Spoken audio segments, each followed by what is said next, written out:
Hello. What's up, everybody? It's Erin. And Nicole. This is Dude That's Fucked Up, the podcast. Oh my God. Happy New Year. Yeah, first episode of the new year, 2022. Hey. Is anything different? Nope. In fact, things are worse. Well, for me anyway, I don't know. Oh, me too. Yeah, 1,000% worse. Also, what a fun time. Also, like, because we move forward and backward in time doing these episodes, like when this airs, we're like, it's 2022, but as of now, it's still 2021. Yeah. And it's all the same to me, I think. Oh yeah, it's all the same. I don't even think I'm going to stay up till midnight tomorrow. Why? What's the point? Yeah, because tonight it's going to be good. Yeah, we're recording this on the 30th of December. Mm-hmm. But yeah, it's the new year when this comes out. So I might. But as of now, I'm like, listen, we got a fancy cheese plate. We're just going to eat that and call it a night. Hell yeah. What New Year's show are you going to watch? Oh, Dick Clark's New Year's Rockin' Eve. Oh, okay. Why? Is there more? I always watch CNN. I always watch Anderson Cooper and Andy Cohen because they get shit-faced. After they got rid of Kathy Griffin, I was like, oh, I know. Rude. And I'm not watching this anymore. Also, Miley Cyrus and Pete Davidson are doing something. I kind of want to watch that too. Yeah, I would probably watch that.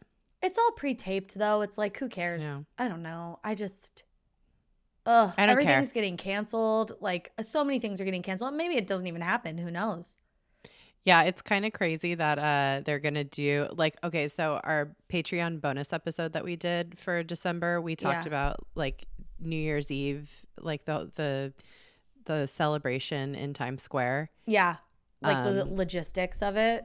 Yeah, and how they didn't do it last year because of COVID and they did it. It's still on for this year. Pared down, but still on as of right now. It's absolutely insane that they are because literally everybody in New York has COVID. I think. Does everybody everywhere have COVID? Pretty much. I have it now. That's my fucked up of the week. Spoiler alert. It's not funny, but it's just like so 2021. You know what I mean? You guys, I just like thinking about New Year's Eve in New York and all those people, like even though it's like they're taking precautions and everybody has to be vaccinated, hey, it doesn't matter. Listen, it doesn't matter because I'm triple vaxxed. My entire family's triple vaxxed. Everybody tests all the time. It did not matter. This shit got us. It got you. It'll get you. It'll get you. Only way to not get it is to be a shut-in like I am. Hey-o. Hey-o. But you want to know something? I am like, people are like, oh, you still get it if you're vaccinated. What's the point? It's like, well, I don't have any symptoms. I am like, I have it, but I'm totally fine. DJ's a little sick. Yeah. The kids are like, a little sick, but like I have it. I so my whole entire family so far is like just a little bit of a mild cold because we're all triple vaxxed. Yes. And like both our moms had earlier variants, probably the Delta variant earlier, which was worse, but also because they were vaccinated, it was, they were able to survive it. Milder than it would have been if they wouldn't have. Yeah. Yeah. So, just another PSA, get yourself vaccinated. And boosted. Get yourself boosted. Mm-hmm. Yeah. Yeah. Because this shit is not cool, not fun. I mean, I'm fine. Yeah. I don't know. That could all change tomorrow. I could feel like shit tomorrow, but as of right now. Oh my God. I don't know. And P.S., this is unrelated to the illnesses you've had prior this month. Oh, yeah. Totally. Like I started like. You've just been sick with all different types of things throughout the month. Yeah, it's really cool that I'm still getting over the cold that I had like from 2 weeks ago. Yeah. That I still have a little bit of like a drip. A drip. Yeah. A phlegm gargle. Yeah. Yeah. A hitch in my my throat. And then, my stomach was fucked up for a while in between that and now getting COVID. So I just, I'm having a banner end of the year. It's really my great God. for me. So I hope that I just got it all out of the way and I actually have health in 2022. Oh my God. But you know what? Who's to say? Don't even say anything because we don't want to jinx it. Mm-mm. But it truly is like the Toyota-thon to end the year, except it's not a Toyota-thon. It's like a illness-thon. It's like an everything bad-a-thon. Yeah. Yeah. Happy COVID days. Oh my God.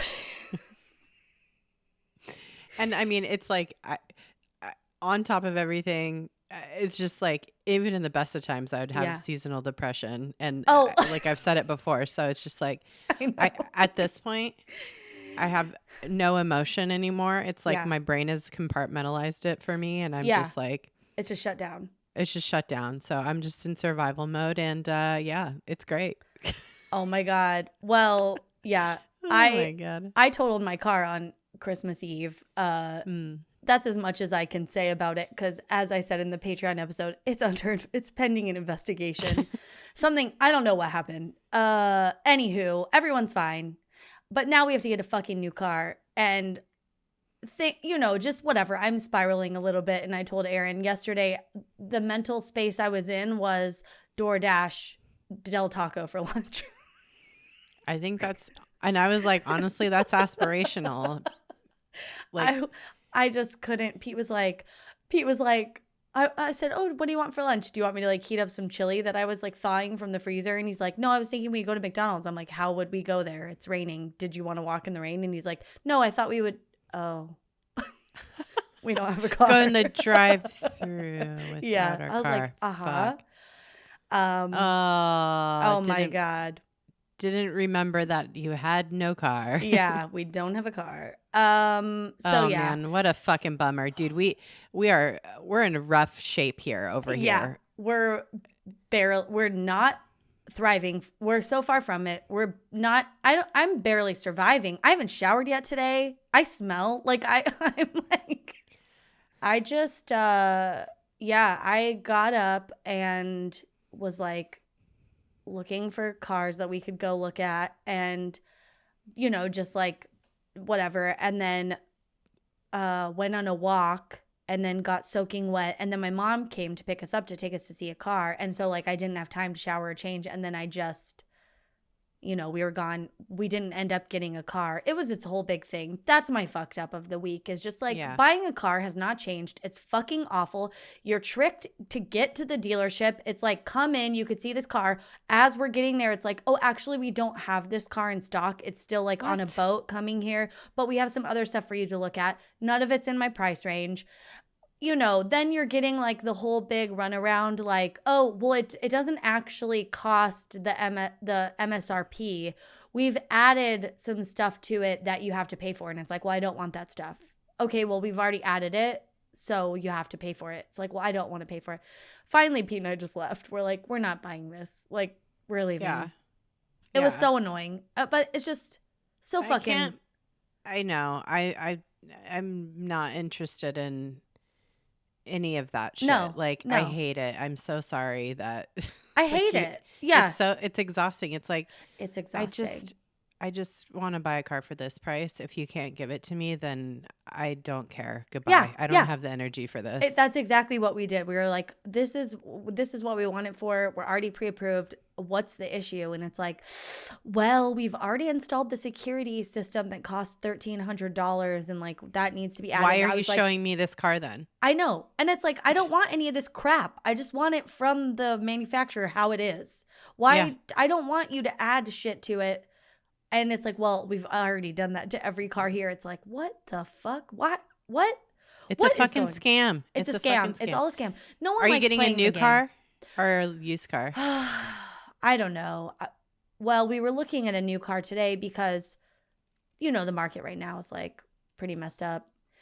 And so I don't know. We're going back and forth every day. It's just like our car was paid off in 2017. So we haven't had a car payment for over 5 years, like so we don't want one, and so we're just trying to figure out like how can we, but we're gonna have to have one for a little bit at least. But it's like, okay, well, how could we get a car that's like you know, whatever. It's just like a whole big thing. And the guy was like fucking chin strapping his mask the whole time. Like it was never over his nose the whole time. God. And barely over his mouth, maybe twice.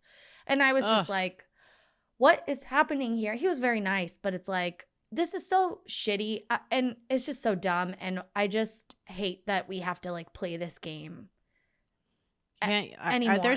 I would just like buy it online. I wouldn't even. I know, but you can only do that if it's new, I feel like, because if it's used, I need to smell it. I need to. You need to get in it and sit in the seat and see if a fart puffs up out of the upholstery. I need to see how many farts are trapped in this car. I need to see, like, you know, it's like why are these pictures online strategically not showing this corner of the vehicle but every other corner? And I'm talking the interior. Is it because there's like a fucking hand smudge, or did someone's fucking, you know, Fanta explode onto the ceiling and like did somebody shit themselves or puke or both? Does it smell like puke? Yeah. I need to know, because there was one used car today that we just like looked at to see if we liked the model, because they were like, we have a bunch coming in, it fits your price, blah, blah, if you like this model. I didn't end up liking it, but I stuck my head in and I was like, oh no, I don't like, this is, you know, like how there's the new car smell, it's like the ew car smell. It's like this car smells like hot garbage. How did that happen? Oh, somebody was using this hot garbage. For hot garbage. Oh, okay, got it. Cool. Someone stopped driving it, and for the past 2 years have just been using it for their hot garbage storage. Great. So yeah, it's that sucks. Yeah, it sucks. So yeah, that's my fucked up of the week, is buying a new car or a used car. Like, it's not fun. There's no fun. And it's just so expensive. And it's just like, you know. We're all just crisis away from losing our minds here. Oh, yeah, but I will say, my mom took us and we pulled up and she parked and we're like ready to go in. And I just like took a big deep breath and I like turned to my mom and Pete and I go, I'm going to have a meltdown in there. Like, it's not even a question. There's going to be tears. You don't have to be embarrassed. I'll be embarrassed for myself. Don't worry about it. I just need to tell you it's going to happen. My mom's like, oh my God, why? And I'm like, I don't want to do this. What do you mean, why? Yeah. Have you bought a new car recently? I'm like, I don't want to be dicked around. I don't want to play the game of let me go talk to this person. No, I don't. I just don't have the capacity. So if that starts to happen, I'm just letting you know I'm not going to. Like, I can't do it. And I was very like short with, like, I was very friendly when we were like in it and like driving it around and, you know, like, and then we got in there and I was like, we have an hour. This needs to happen now. And here's what needs to happen. And he's like, okay, well, if you just fill this out, I'm like, no, our credit is excellent. We've already been pre-approved for a loan. Go into the office, tell them what I'm telling you and see what happens. We don't need to, I'm not playing the like back and forth of it. I didn't say that. I'm not going to be here for 2+ hours. But we were like, literally, we literally have an hour. Mm-hmm. Go. Yep. Yeah. And if this can't happen, it's not happening. And so to their like, you know, credit, they came back out and the finance guy was like, I know exactly what you need. I can't do that. We have already included these 2 packages. It's X amount of, you know, it's like $1,300 plus another like $300. So that's like where we're at today. And I was like, okay, right, we're not. Yeah. Bye. Yep. Exactly. I was like, well, we're not paying for those things. So, and Pete's like, yeah, we don't want that. So we're going to leave. And they were like, are you sure? And we're like, we are. You have our number. Bye-bye. Yeah. If one comes in that doesn't have the shit on it, call us. Bye-bye. I love you. Yeah. That is so good. So amazing. I'm proud of us, but I'm proud of you. Awful. Yeah. Well, that's our lives, you guys. That's our lives. That's so today we decided we're not going to do anything more than we can handle. We needed what did you say in that text message earlier? You're like, what did I say? I was like, let me see. It was so perfect. Oh, you said, okay, the topic today, basically Erin said, as easy as throwing a frozen meal in the microwave. Convenience, ease, comfort, salty. We are TV dinners. I said comfort question mark. Yeah, comfort. This might yeah. be comforting to people who are also having a rough time. Yeah, we're literally, I wouldn't say we're phoning it in. We're more like putting it in the microwave like a TV dinner, and that's what we're talking about. Like you we're said. We're microwaving it in. We're short. The microwave, as Nigella Lawson would say. Yeah, we're not quick starting. What's the button where it's like you just add minutes? We're quick minning this episode. We still did the research. We still read the stuff. Yeah. It's still fun, but it's very simple and funny. Yeah. I loved learning about this. Me too. I always love learning about everything we do, but like, I know. Really, truly, it's so fucking American. It's so fucking like, just everything that comforting, like you said. Yeah. Yeah. So I don't know. We kind of grew up in an era where TV dinners are just like totally normal to eat for lunch or dinner. Yeah. I don't know. My family wasn't really into them, but like they're a thing that you have when shit is, when you're pressed for time. Hectic, or you just can't be bothered. Or, shit is tight and you need like something to feed your children. Like my mom did every now and then. Yeah. So same. Or like a special occasion. If we got a babysitter, we would get to go pick out what we wanted for our frozen dinner. And it was a very fun, it was an event, Yeah. Yeah. It was like a memory that I have of being like, oh, okay, mom and dad can't cook dinner tonight. So here's this fun novel thing, Oh, I'm talking, I can see in my mind's eye being in Jensen's with my mom and my brother, and my mom's like, okay, you can pick out a TV dinner, and we're like, same. Oh my God. And then you're like weighing, it's like, do I want, okay, this one comes with chicken nuggets, but it has the brownie, but I want the apples with the cinnamon, but that comes with mac and cheese or whatever, and you're like, yes, how do I decide? Yeah, you're like, this is like the first like real hard decision you've ever made as a child. Yeah. Oh my God. It set the course for now my life, where any decision is put in front of me, especially since my dad died, because that's like a symptom of grief, is like you have a hard time making even small decisions. Any decision, I just start spiraling. So like fucking buying a new car. Oh my God. It's been Del Taco for lunch, DoorDash. Yeah. Type of time. Yeah, it's my TV dinner. So let's just like talk about the history real quick, the background. Yeah. Where did TV dinners even come from?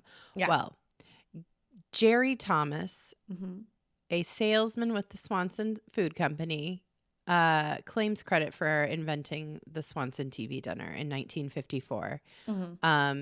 They 1954, post World War II. This is like the height of like, people were like, we need convenience. Like there was all this new technology, like flash freezing, canning was like really poppin', all this kind of stuff was very new and like interesting to people post World War II. There was also new modern appliances that people had. Like there was like an infusion of wealth in our country after World War II. Where this kind of thing was more common, like, more people had refrigerators and, these new ovens that could, bake things like in a faster time than a wood oven would, you know what I mean? Like, everybody is like easing into this like post-depression, post-World War II lifestyle convenience kind of era of the 50s. And then there was also this brand new innovation that people were excited about, the television. So people were revolving their lives and schedules around what was on TV. It was, a form of entertainment, and it was and exciting. Like news and stuff. And news. Yeah. So people would turn on the TV And around dinner time was when, the news was on and, that's prime time. So people would be like, well, I got to have my dinner and I want to sit in front of the TV and catch up on the news of the day. And, it was like a family event. So screen time. Screen time. The first screen time. Truly. Yeah. We should say that while all these things were happening, that isn't the catalyst for the TV dinner. And it wasn't born out of innovation as much as it was born out of having to cover up what was an enormous fuck up. Oh, this is really funny. This is in 1953, Swanson, who I think was and was first and foremost like a poultry provider, a poultry company. Did you ever have Swanson trucks drive around your neighborhood up in the mountains? Yeah. No. Yeah, I remember Swanson. There was one that was up in the mountains forever. Yeah. We were friends with that dude. He always came to our house, and we got they had really good root beer float, like popsicles that were had ice cream and root beer popsicle. Oh my God. Oh my God. So good. Yeah. Well, we love the Swanson man. Yeah. So they were like a food, they did a lot of stuff, but at this time they were big with like poultry. And what happened is in 1953, they had 520,000 excess pounds of frozen Thanksgiving turkeys. And they were like panicking because they were having to store them on refrigerated rail cars, which is very expensive, and they needed to move them. And also it could be either a huge loss or make people sick or whatever. So, they had to think pretty fast. Yeah. I don't know who overordered, but they must have added a comma where it shouldn't have been or something, because that's a lot of extra frozen turkey. Like their whole purchasing department was probably let go that holiday season. I would imagine that's a big fuck up. I know. Yeah. I didn't see that there was any sort of people weren't boycotting turkey or anything. I think it was just some sort of error. Accounting error. Yeah. Like purchasing error. Ordering error. Yeah. Yeah. And so Jerry Thomas, who you mentioned, he had been on a sales trip recently, and he had come into contact with Pan America, the airline, Pan Am. And he had seen that they were testing heating up meals in little metal, little aluminum trays for the airlines to serve to passengers. And he was like, that's interesting. What if we did something like that to get rid of these turkeys? Direct to consumer. Yep. Yeah. Yep. Yeah. Yeah. And they had the idea, obviously it started with frozen turkeys. So they wanted to keep the food frozen. Yeah. And obviously frozen food was not a new concept, but they wanted to make it a meal, like a frozen meal where it was already prepared. All you had to do is put it in the oven. Yeah. The full thing. At this point, I think frozen vegetables or a frozen turkey by itself was already available, but not anything that was already cooked that you were basically reheating to eat. A TV dinner as we know it, that didn't exist yet. And what I didn't know, this was fascinating to me and seems so ahead of its time in a way, but flash freezing was something that became available in the 1920s, which seems so early, but Clarence Birdseye of the Birdseye Frozen Vegetables, thank you very much. They're famous. Amazing last name. Amazing name in general. Clarence Birdseye. Hi, I'm Clarence Birdseye. Of the Birdseye of the company. Of Birdseye. Of Birdseye. You've heard of frozen vegetables, right? Yeah, under Birdseye. Oh my God. Oh my God. But Which also, like, I don't know why I always thought like bird's eye was a made up thing and it had to do with vegetables, but now thinking about it, it has nothing to do with vegetables. No, it's like, what does a bird have to do with these fucking green beans? I thought a bird's eye was maybe like a pea or something, you know? Like, Oh, I don't like, know. I yeah. don't know No, why it's just somebody's actual last name. That's it's where it comes somebody's from. fucking last name. Okay, so Yeah. Clarence Birdseye, he was up in Canada or something, and he was with the Inuit, and he learned very quickly. So they were fishing and flash freezing their fish to preserve its freshness and the flavor. Because if you freeze, I don't know if you've ever eaten anything freezer burned, but it like, you know, that's been exposed to air. It usually doesn't have much flavor. It's like gross and weird. So what you're saying is we can thank indigenous people for the technology of flash freezing and then therefore the innovation of the TV dinner. I'm giving all credit to indigenous people who are like, yeah, this is just how we preserve food. Duh. Yeah. They're like, this is why would we just like slowly freeze it? Like we can just do this real quick and it makes it better later. And it's like, okay. It preserves the nutrients of the food. Like flash freezing, like that's how we buy all of our, any kind of like frozen fruit, frozen vegetables, like anything that you have in your freezer is preserved. Yeah. That's how, I mean, anything in your freezer. Yeah, is flash frozen. It's flash frozen at this point because that's how it maintains, like any frozen meats, any, you know, people are always like, ooh, I want fresh sushi. Most places, it's not fresh. No. It's frozen, but it was fresh when it was frozen. And then, so it still tastes good. Yeah, and it preserves all of the taste and the nutrients. So. Yeah. So, oh my gosh. Blessed be the fruit and vegetables. Yeah. So yeah, this flash freezing already a thing. Put it together with the Pan Am convenient metal trays and good old fucking Jerry Thomas was like, I'm onto something here. And so Swanson TV dinners were created and they were the first commercially successful frozen meal. They used all that turkey, I guess. Oh my God.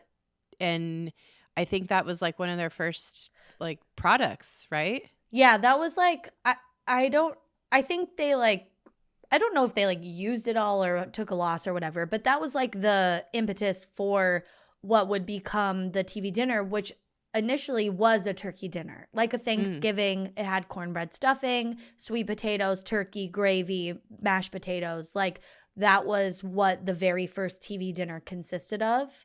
Huh. And, you know, peas, whatever. And so that was the idea for the first one. And huge thank you to Betty Cronin, who was Swanson's bacteriologist at the time, because, you know, obviously this took probably a while to perfect. Like, yeah, the R&D for this was non-existent. They had to there was a lot of, you know, obviously they were trial and erroring this whole shit out. It took like a full year, I think, to develop this and make it something that they could take to market. Yeah, because I mean, think about how like heating up a frozen meal is so specific. Like, you know, you have to really dial that in so that it's hot all the way through. It warms up to the temperature where it's not going to be, you know, this was Betty's job. She's making sure that the food that is heating up is heated up at a high enough temperature that it cooks it without overcooking it. It kills any bacteria that is maybe on it, so there's no foodborne illness, and it has to taste good and not dry out. And I read a little bit about her life, and I guess she had a lot of friends that she would make try all of these TV dinners, and they stopped inviting her over because she'd be like, I'm showing up with these TV dinners, and they weren't perfected yet, you know, and they'd be like, we don't want to eat that. Yeah, they're like, please don't come with anything. We can't eat that again. But eventually she figured it out. Yeah, and more than 10 million TV dinners were sold during the first year of Swanson's national distribution. And so for 98 cents per dinner, customers were able, which was like $5 of today's money, I guess. Now, I don't know, right? $4, probably, $5. Yeah. customers were able to choose among Salisbury steak, meatloaf, fried chicken, or turkey served with potatoes and green peas, and like desserts were added later. So Okay. yeah. I have a question. Wait, I think we've talked about this before, but is Salisbury steak just basically meatloaf both gravy? It's like a I don't ground beef know. steak, right? I think so. And I I know. would not I know know. about this because I hate ground beef. So I avoid it at all costs. Salisbury steak, meatloaf, I hate it all. Yeah. No, thank you. But again, a very 1950s type meal. So Okay, I then guess you probably don't know this either because I'm curious if Salisbury steak was something that like 1950s housewives were making from Probably. fresh. Yeah, probably. Okay. Because meatloaf was, I guess. So Salisbury steak would be. I think Salisbury steak, okay, I know I think joked it's like really pounded out, like certain cut of beef or something, right? Oh. No? Like Oh. minced and pounded? I don't know. Oh, okay. But that's like it's like like a ground beef patty with gravy on yeah, it, I thought. Yeah, I think you're right. I don't know. I don't know. Fuck it I is. don't. I've had it. I don't care like for it. Yeah, I don't care I've for never it. had it, and I will probably never. Although, you know what? I bet if I had a good one, it would be tasty because I like ground beef. And I'm thinking kind of like a loco moco, like a beef patty with gravy on it over rice. There's a reason that it exists and that people Yeah, there's a reason like it exists. So I don't think I've me, had a good one to date. For me, it's a no. Okay. Okay. Yes. Yeah. Yeah. Yeah. So the food groups in a TV dinner were displayed in a neatly divided metal tray. Mm-hmm. And you would put it into a conventional oven, like not a microwave. Not a microwave. They didn't have them in the 50s. Yeah. Yeah. Okay. Do you think, like, based on my own personal research of heating up a TV dinner in the oven, which takes longer, versus heating up a TV dinner in the microwave, the oven always tastes better for me. Oh, yeah, 100%. So do you think, like, frozen TV dinners in the 50s were tasted better? Like, do you think overall they were better? Okay. I think too they probably didn't have so much added like preservatives and sodium and shit. You're right.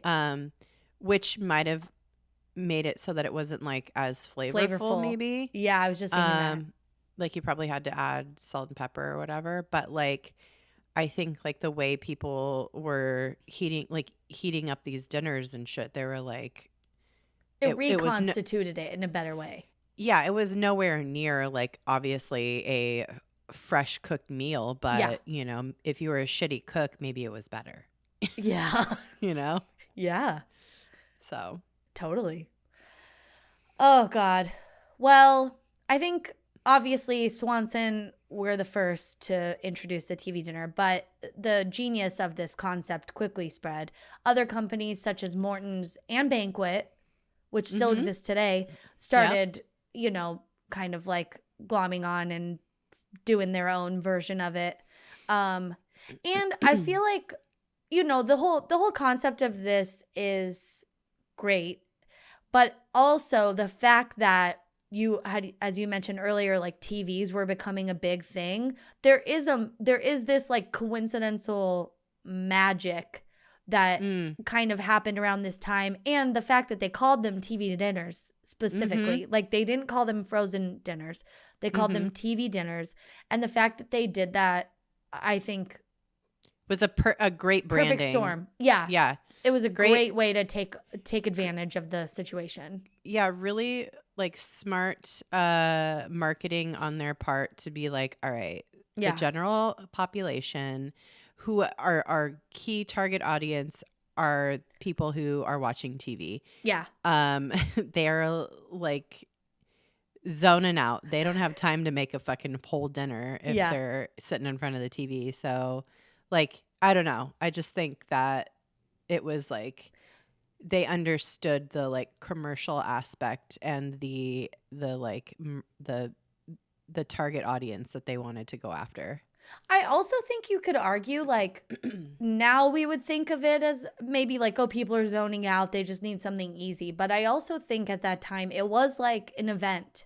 Yeah. Like, this was I don't think it was zoning out. It was it was like it was this new technology essentially where it was like they wanted to participate in it. Yeah, and like I don't think like people didn't think of it in the same way of convenience as we think of it now, how we think about convenience. Yeah. I think maybe it could be compared to like how you can purchase like pre-made like fancy meals or like meal kit services. Like we're a big strong proponent of meal kits in this household. Yeah. I won't say which one because they ain't paying me. I know, but I was gonna say I'll bleep that out. Yeah, but we have used a meal service since it was in beta, basically. The company that we use, and it is that convenience where you're not buying like a million different ingredients, and I think that's this kind of like same kind of thinking. Yeah, you know, you're still making it, but not from scratch. Yeah. I mean, it's still saving you hours. It's saving you hours. It's saving you time of shopping for individual ingredients. Yeah. And all that you have to do is pop it in the oven, which, you know, probably took a half an hour to make still, but for sure. Oh yeah, at least. You know, because it's frozen into the oven. So, but you're not having to like cut up every individual thing and make a gravy and make a fucking, you know, mashed potatoes, whatever. It's already done for you. So I do think though, I'm curious maybe too, like I wonder if this was something that was special at the time too. It's like tonight, is this show, you know, I Love Lucy's on, we're all gonna watch it, and we have TV dinners tonight, and everyone's like, yay, oh my gosh, how exciting. You know, I feel like it was a lot more special than what it has become, which is mostly convenient. Yeah, I think it was like the thing of like being an early adopter too. Like before it was, I don't know, like you're on the new hot shit, and it's like you're watching TV and making this new form and function of food. I don't know. Yeah. It's technologically advanced. Mm-hmm. You're like ahead of the curve. Agey. It is space agey. Yeah, it's like eating that hard. It's like ice you're a cream. Jetsons. Yeah. Oh yeah. Yeah. Yeah. The Jetsons. Exactly. Yeah. Yeah. Well, okay. So just to kind of add some context, according to Smithsonian Magazine or SmithsonianMag.com or whatever, in 1950, only 9% of U.S. households had television sets. But by 1955, the number had risen to more than 64%. So it was like this perfect timing for that to be happening. And then by 1960 to more than 87%. So it took less than 10 years for 80, almost 90% of the population to have a TV in their household. And if you're marketing this as TV dinners, like people are like, oh, maybe we should try that for our TV night or whatever. Yeah. It's like having a computer, like how computers exploded and household computers were suddenly in every household within 10 years, basically. It's so wild that one household used to share a computer. Oh my God, I know. That's so and it was just out in the middle of the fucking living room. It was just but like ours was just like where the front door was, kind of like above where the front door. Oh my gosh, yeah. And it just like you'd just be sitting there in the middle of everyone doing your chat room bullshit or whatever. Yeah, and it's like, oh. Yeah, I was, doing research for the Spanish Inquisition for one of my sixth grade projects or whatever with the AOL dial tone going. Oh my God. So it's like, and then you're getting yelled at that you have to get offline. Yeah, because mom has to make a phone call. Yeah, mom has to make a phone call. Well, Swanson continued to innovate. And I think because people were hooked though. Like they continued to try different things and offer different types of meals, and obviously more companies got involved. But people just were really into these, and I think some were into it because they were affordable. Like you said, it was less than $1 for like a whole meal, which is amazing. So crazy. So crazy. Other people liked the portion control of it. Like, so like people who were, watching how much they ate or like trying to diet or whatever. Yeah. They liked that it was just perfectly portioned. And of course, those who wanted the convenience. And I feel like we were saying earlier a little bit, like there is something nice about, people had pretty large families in the 50s, multiple kids, like more than two, I think was the average, right? Like, and so having to cook for that many people is a lot, but also like maybe on a Friday night, it's TV dinner night and everyone gets to pick what they want to eat specifically. It's like who wants the turkey, who wants the meat. Yep. Whatever. Yep. And they all remained relatively unchanged, TV dinners did, until 1986. And that's when Campbell's introduced the microwave safe trays. That we all know and love now. That we all get our TV dinners in now. We've never, first of all, holy fuck, 1986. I know. That's not that, I mean, we were alive, allegedly. Yeah. But like, it's not that long ago.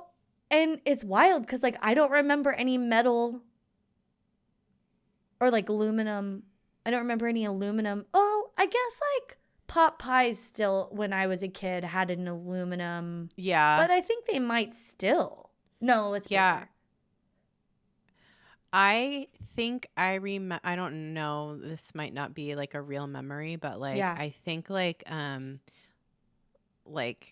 Hungry Man or something was still in like an aluminum tray or something. Or like a Stouffer's lasagna was in an aluminum tray for a long time or something. Like, yeah. I feel like I remember a little mac and cheese, and you could not put those in the microwave. You couldn't put them in the microwave. No. Yeah. Oh my gosh. It's so wild. But I know. Yeah. I mean, obviously, frozen food has come such a long way since the 50s. But, okay, here's a question. And this is hard because I don't know the last time you've eaten a TV dinner, but have TV dinners come a long way? Or is it pretty much the same food? I think that there's some foods, obviously, that probably aren't appropriate for putting in the microwave that just will never be good, like live up to the, you know. But like, I think, like the way that they make them now, like the recipes that like the test kitchens that make, meals for these companies to turn into TV dinners, I think they've come a pretty long ways. Like the flavor profiles are like much more sophisticated than just like meat and potatoes. Yeah. You know what I mean? Like there's, like Indian food and, know, like Asian, like stir fry kind of options that you can eat now, or like enchiladas that like, are part of a TV dinner. It's pretty incredible. I don't know. True. It's like an enchilada, rice and beans or whatever. And it's like its own little TV dinner. Yeah.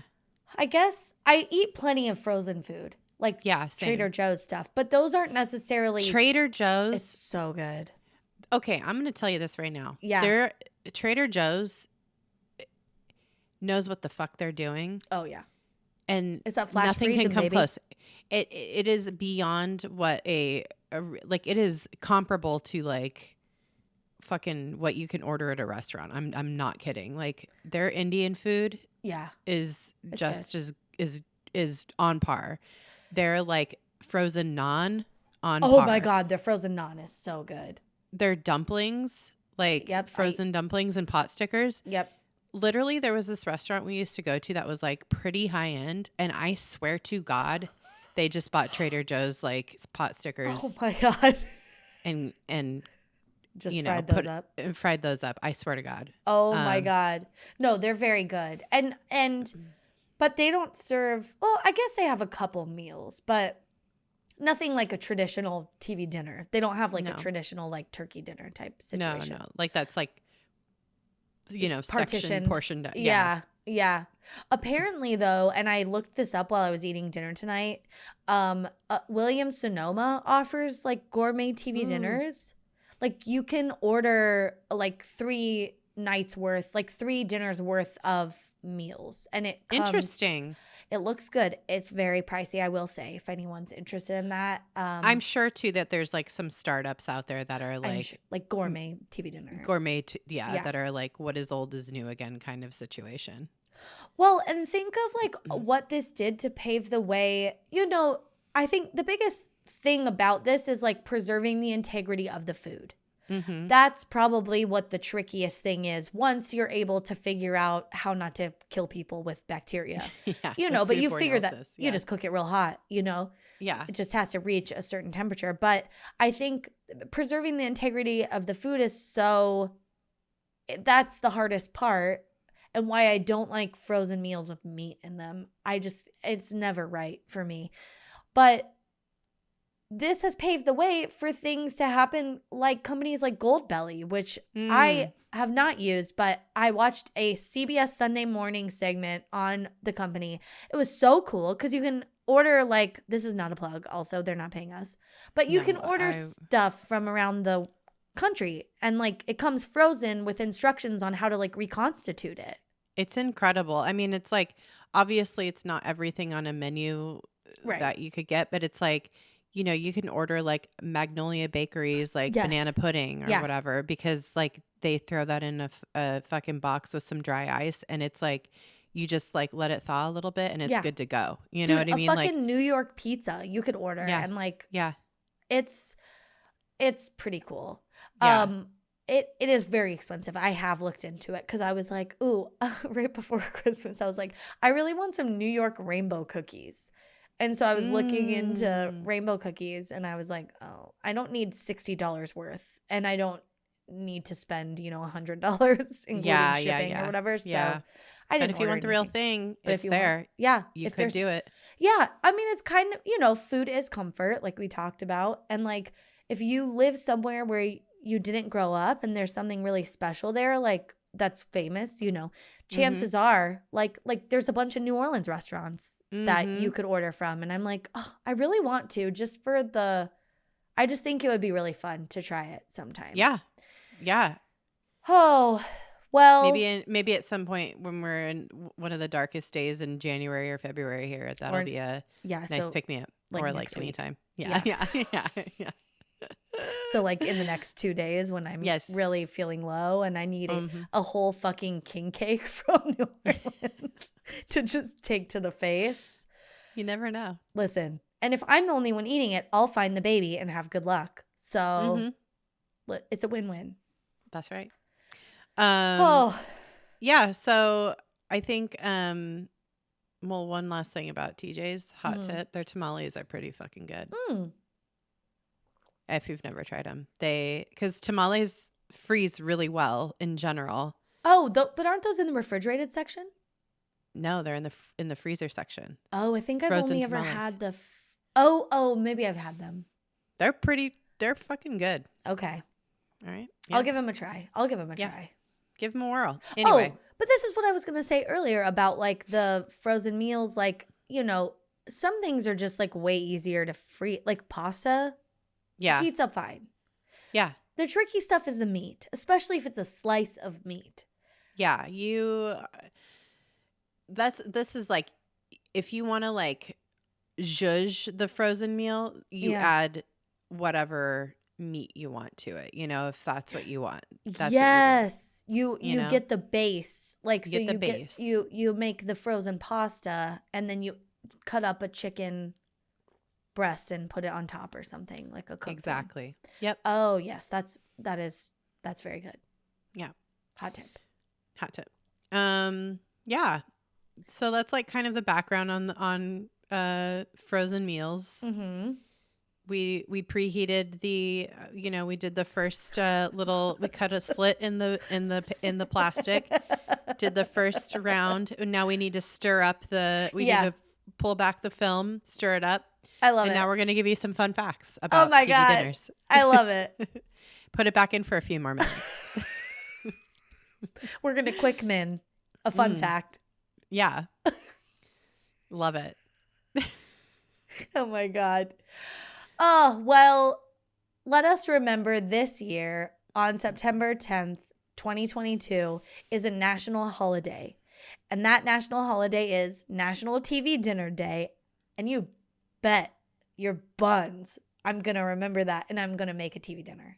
We're going to get a Williams-Sonoma TV dinner. Okay. Oh! Ooh, baby, a fancy one. I'll have time to save up for it because they are expensive. What are they, like $60 a pop or something? They're fun. Yeah. It's like Shit. 3 for $150 or something. It's insane. Oh my God, what? I don't know if that's true. But I'm looking on their website after this. I you gotta am look. very intrigued. Yeah, you gotta look. Oh my gosh. Okay, so we'll be celebrating. Also, this was just a very fun fact that I loved. So this like mental floss article that I was reading made a really good point about TV dinners in that they think that the TV dinners helped push feminism further than it had been and helped like boost it and become something that was attainable, you know? Because so as TV dinners were introduced, there was an increase in particularly white women entering the workforce. And this was, you know, women from all different backgrounds entered the workforce. Yeah, during World War II. Yeah, there was a labor shortage and women had to fill in the gaps for all the men that had left to fight the war. Yeah. And they were like, yeah, no, we're going to keep working. We like working. Yeah, we like doing our own thing, and we don't really want to be home and wait for you to get home and give you slippers and your martini. Whatever. Maybe some people do. Not everyone does. And so TV dinners came at a time where like women were kind of going back into the workforce, and the National Women's History Museum pointed out in this article, and this is a quote, TV dinners did more than just feed families. Their convenience and quick cook time gave women who usually did all or most of the cooking more time of their own to pursue jobs and other interests while still providing a hot meal for their families. One of the first advertisements for Swanson featured a woman pulling a Swanson dinner out of her grocery bag and promising her husband, "I'm late, but dinner won't be." Don Draper thought of that. Yeah, seriously, that is a Don Draper quote. And the Banquet brand also used similar marketing. Obviously these were marketed toward women because women were responsible at that time. For doing the grocery shopping, for like cooking. handling the household shit. Yeah, and still are, obviously. It's called emotional labor, if you didn't know, and it's a real thing. But also the physical part of it, of cooking dinner and being responsible for that and having it be their kind of like, responsibility. And obviously men were very unhappy with this and were very vocal about their displeasure of a frozen meal because it wasn't a fresh home cooked meal. And oh my God. In an interview in 1999 with Jerry Thomas, who is kind of like looked at as the inventor of TV dinners from Swanson. He stated, "I remember getting hate mail from men who wanted their wives to cook from scratch like their mothers did." He says, "Women got used to the idea of freedom that men always had." Bitch. Ding, ding, ding. That's right. Bing bong. Oh, God. Yeah. Bing, bing, bing. That's the microwave going off, and bitch, I'm going out because I'm a woman and I can do whatever the fuck I want. That's right. Dinner's in the mic. Well, it was in the oven at that time. I didn't iron your shirt either, Fred. Yeah, you can fuck yourself. You can iron your own shirt. I'm gonna go get a job. I'm bowling with the gals tonight. Ooh, I love it. And when I get back, have my slippers ready and my smoking jacket and my fucking dirty martini. 3 olives. I was gonna say I like 3 olives, mother-fucker. Oh yeah, always 3. Never 2. You can't have an even number. No, it's bad 3.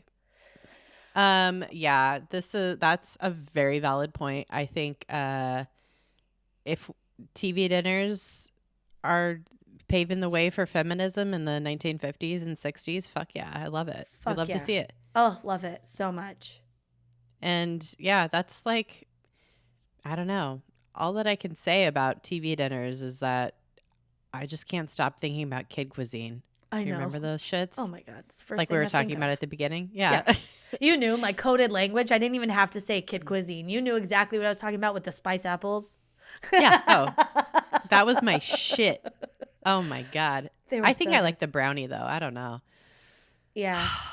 Well, maybe for, what is it? National TV Dinner Day. Maybe I'll get a kid cuisine just to see. Just get one delivered this week and enjoy yourself. Just indulge. What is it? $4? Yeah, I'll like say it's for Jack. Yeah. Get a couple, yeah, and say they're for Jack, but then you eat it. Yeah. And you get to save time. You don't have to make dinner. They still make them. They're like SpongeBob SquarePants, like branded now. Didn't you get a toy? You got like a sticker or like a wet tattoo, like a water, like those fake tattoos, or like a little, I feel like you got, and there was little games in there and stuff. That little fucking skateboarding penguin guy. Uh-huh. Oh, you mean Kid? Yeah. Kid Cuisine. Cuisine. Last name Cuisine. If Birdseye is the last name, Cuisine is also a last name. Okay. I know that fucking penguin was a narc. He's like the Steve Buscemi meme. How do you do, fellow kids? Oh my God. I think you're right. Oh, I love that. So this is the thing though. Frozen dinners have come a long way, but everything still tastes frozen. Yeah. Like there's still, like I made some frozen chicken tenders and put them on a salad tonight for dinner. It's called, well, we say chicken tender salad, but it's like a buffalo chicken. Like I put Frank's Red Hot on it and then I make a salad with ranch. It's so good. Bitch, yes. I know. It feels like an indulgence, but it always tastes frozen. See, there's a flavor that is on it. Yeah. We've been getting dino nuggets for Jack. Yeah. And I put them in the air fryer. Uh-huh. And they crisp up pretty good, and they're fucking good. Well, we have a steam oven, so it's like a similar thing, or like a convection oven. Yeah. And so it gets crispy, but there's always, I think it's just, for me specifically, chicken. Like frozen, it has a flavor to me that I just recognize as being, oh, this was frozen. I feel you. Yeah. Yeah. But I don't know. Maybe it's a preservative that they put in it, but they probably spray it with something to make it taste weird. I know. Yeah, or make it taste good, but then there's a little bit of a weirdness to it. Yeah, where you're like, yeah, what is that in the back of my throat? Frozen. Oh, well, what's your number one frozen dinner? Kid Cuisine? I don't know. I haven't had it in so long. I don't think it holds up. I think I don't know. I think anything that can let's like get crispy, I think, like where you have the option of putting it in the oven. Yeah. Okay. That's my number one is a Marie Callender's chicken pot pie. I used to get those all the time too, and they're so fucking good. I think that's it. But also any Trader Joe's like frozen food. Yeah. Honestly though, I think frozen dinners gain like 25% power of taste if you put it in the oven. Oh, yeah. It, like, I know it's supposed to go in the microwave, but if you get one that can go in the oven and you have the time, put it in the oven, because that thing's going to be fucking 25% better, maybe 50%. It's worth it, is what I'm saying. It's not a marginal. It's not like, it's like maybe better, I can't tell. No, you can tell. It's better. Yeah. Marie Callender's pot pie, though. Yeah. Fuck yeah. That's so good. Or even like a Stouffer's lasagna. Oh, yeah. Those are like, they're not good. It's its own thing. They're good. You know what I mean? It's not a good, it's its own thing.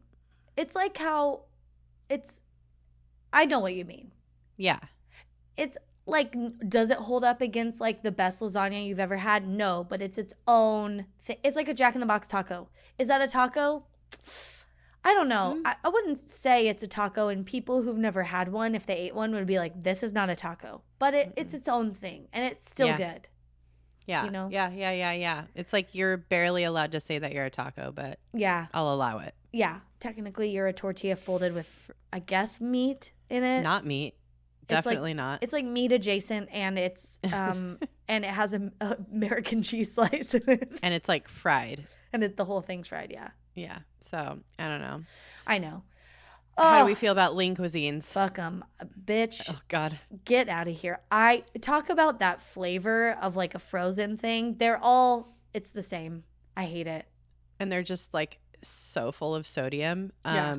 I think if I ate a lean cuisine today, I would have like a PTSD flashback to when I was working in politics and was the most stressed out I've ever been in my life. And I'd probably die after like one bite of it because it was just like it'd be too intense of a sensory experience, you know? I don't know. Yeah. Like you just would flash back and you're in it. Yeah, and I'm like, Yeah. it's 2008, and I'm like dry heaving, like so stressed out, Oh my God. crying in my office, I would eating have a fucking lean cuisine because like at like 3 p.m. Oh, yeah. horrible. Not even tasting it. Yeah, Not even I'm not caring because you just have to eat so you could survive and keep working. Yeah, I'm like shaking because I'm like haven't eaten since like 7 a.m. Oh my God. My flashback would be to working at Bass probably and eating lean cuisine. Like I more associate it with retail. Yeah, I just like had a CVS around the corner from me at my old job, and it was like if I didn't have time to go get food, it was like, oh, I guess I'll just like run into CVS and get a lean cuisine. Ugh. I used to eat them, I think, in like middle and high school. My mom would have them in the freezer, and I'd eat them for a snack after school sometimes. I'm like, ooh, the enchilada suizas. Oh, whatever. That's why I thought of like frozen enchiladas. I would there's this place that my mom grew up with, and it's a taco place, and we buy their hot sauce. Like you used to be able to buy it by the case, and it's so good, and it's a very specific flavor. And I would just put like 20 packets of that hot sauce on it to like completely change the flavor profile. Oh my God. That's what you got to do sometimes. You got to do a hard zhuzh to the frozen meals. And you do. That's okay. That's okay. We love them. Yes. We love that they exist, except for lean cuisine. I feel like that's all you're allowed to eat in hell. Oh my God. Oh my God, 1,000%. Yeah. You're in hell, you like go to a fancy restaurant and you think you're ordering like some dope meal, and it's just a fucking lean cuisine. It's a fucking Florentine ravioli, and there's no tomato sauce. It's like very watery, and it looks like there's like tomato sauce, but when you get closer, it's just those tomato buttholes. You know, like sometimes you get the butthole of the tomato in your like sauce. Yeah. But it's all tomato buttholes, and you can't eat any of it because it's like hard. It's like, that's what it is. That's hell for me. I mean, it's fine. It's fine. But and then you have diarrhea after you eat it, and you're like super dehydrated too after you eat it because it's like pure sodium. You're just like, oh, I need water so bad. Oh. Yeah, and you're still hungry. Yeah. And you're still the same weight. Also, like I was always hungover at work because I was just like 25 years old and an idiot. And probably depressed and stressed. Oh, yeah. It was the worst health time of my life. Yeah, same. Yeah, so that was always a factor too. While I was eating lean cuisine, I was also like hungover and shit. Oh God. You're just like wanting it to be fried, but it's a fucking lean cuisine. It's the Santa Fe rice and beans, and you're just like, I shouldn't be eating beans. It's the sesame chicken lean cuisine, like just soggy. Like it's supposed to be like, like breaded, but it's just sog. Ugh. Yeah, and it's like so sweet, and it's made with stevia or whatever. It's like, I hate it. Well, fuck, that's all I got. I gotta go lay down, I think. Yeah, oh God, I need to shower. Do it. Shower, take a lovely, nice, rejuvenating shower, and get some rest. I will. Hope you feel better. Hope your whole family you feel okay, I think, but I hope your family feels better. Yeah. Man, what a shit show. What a terrible time 2022 is already shaping up to be. Yeah. I hope we're just getting it out of the way now, and then the rest of the year is okay. Nope. And you just jinxed us because that's what happens. Like I always say, manage your expectations and you'll never be disappointed. My expectation, what if I expect next year to be total fucking garbage? And then it's not, and then you're in good shape. Oh, okay. Then you're not disappointed. You're relieved. You know what I mean? Yeah. You're relieved. You're like, oh, wow, this is like good things happen. And you're like, oh my God. I was not expecting this. See? Yeah. Because those were not your expectations. True. And then everything, and it could be something like minor and not even that like on the grand scheme of things, like that cool. But it's just enough to help you get over the hump. Yeah. Mm-hmm. All right. All right, guys. Well, shit. Go make a TV dinner and take it easy like we are. Yep. Oh my gosh. Make them for the rest of the year. Now we're in 2022, so you have permission to make them all year. Yeah, we're not setting any fucking resolutions. We're not trying to No. make ourselves better people this year.